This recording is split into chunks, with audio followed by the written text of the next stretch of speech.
యేసు తూలిపోయి సోలిపోయి పరిగించెనా చూడమ్మా కలువరిలో నా యేసయ్యను చూడయ్యా కలువరిలో నా యేసయ్యను నిన్నో నన్ను పరమకు చేర్చడానికి ఈ పాపలోకాన్ని రక్షించడానికి నిన్నో నన్ను పరమకు చేర్చడానికి ఏ నేరము లేని ప్రభు అన్యాయపు తీర్పులన్నీ ఊయలేని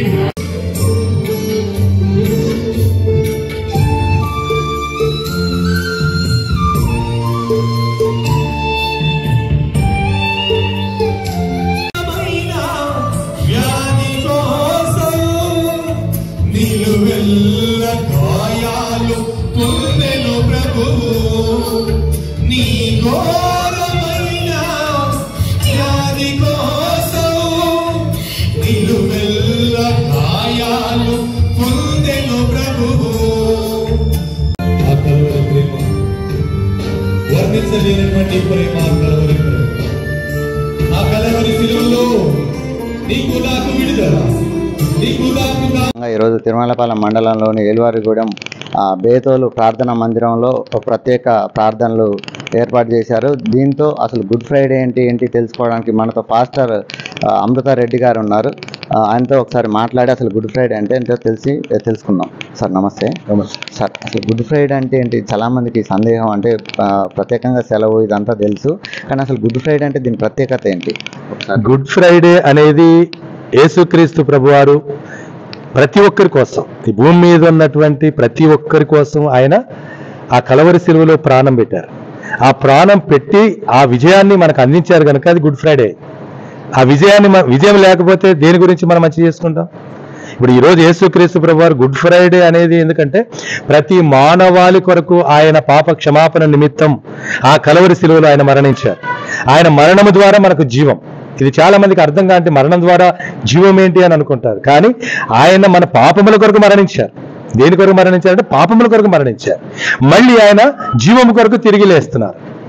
అందుకే నా పాపముల కొరకు మరణించారు కాబట్టి ఈ రోజున మంచి శుక్రవారం అయింది. గుడ్ ఫ్రైడే అంటే ఇంగ్లీష్లో గుడ్ ఫ్రైడే, తెలుగులో మంచి శుక్రవారం, అంతే కదా.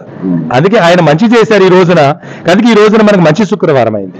అందుకే ఈ రోజు మన కొరకు చేసిన దాన్ని బట్టి ప్రపంచం అంతా కూడా ఈ రోజుని పవిత్రంగా జరిపించుకోవడమే కాకుండా ఆయన చేసిన ప్రతి మేలుని తలుచుకుంటున్నారు. ఆ కలవరి శిలువలో పలికిన ప్రతి మాటను కూడా ధ్యానం చేస్తున్నారు. ప్రతి మాట అది ఎవరి కొరకు అంటే మన కొరకే. ప్రతి మాట మన కొరకే. ఇప్పుడు అది మీరు తీసుకున్నారనుకోండి మీకు రక్షణ వస్తుంది, మీరు తీసుకోలేదనుకోండి ఆ రక్షణ రాదు. దాన్ని గుర్తించారనుకోండి ఆ రక్షణ మీకు వస్తుంది. అది గుర్తించలేదనుకోండి, ఇప్పుడు నేను ఈరోజు గుర్తించాను, ఆయన నా కొరకు మరణించారని నేను గుర్తిస్తున్నాను, ఆయన నా కొరకే ఆ త్యాగం చేశారని నేను గుర్తిస్తున్నాను. నేను చేయలేంది, అది నేను చేయలేంది, నా పాపాలని తీసేసుకోలేను, నా మరణాన్ని నేను పొందలేను, తీసుకోలేను, తిరిగి దాన్ని స్వాధీనం చేసుకోలేను. కనుక ఆయన మరణించడానికి యోహాను సువార్తలో ఒక మాట చెప్పాడు ఆయనే, నేను మంచి కాపరిని, నా గొర్రెల కొరకు నేను ప్రాణం పెడతాను, దాన్ని పెట్టడానికి నాకు అధికారం ఉంది, దాన్ని తిరిగి తీసుకోవడానికి అది ఎవరికి లేదు. ఆయన ప్రాణం పెట్టాడు, తిరిగి తీసుకునే అధికారం కూడా ఆయనకు ఉంది.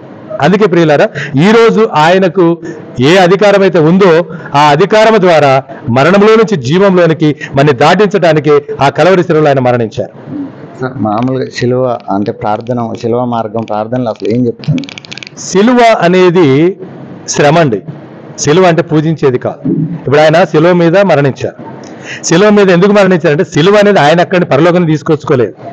ఇక్కడ పాపానికి ఒకటి నియమించుకున్నాం, భారతదేశానికి ఉరితాడు నిర్ణయించుకున్నాం, రోమా గవర్నమెంట్కి శిలువ నిర్ణయించుకున్నారు.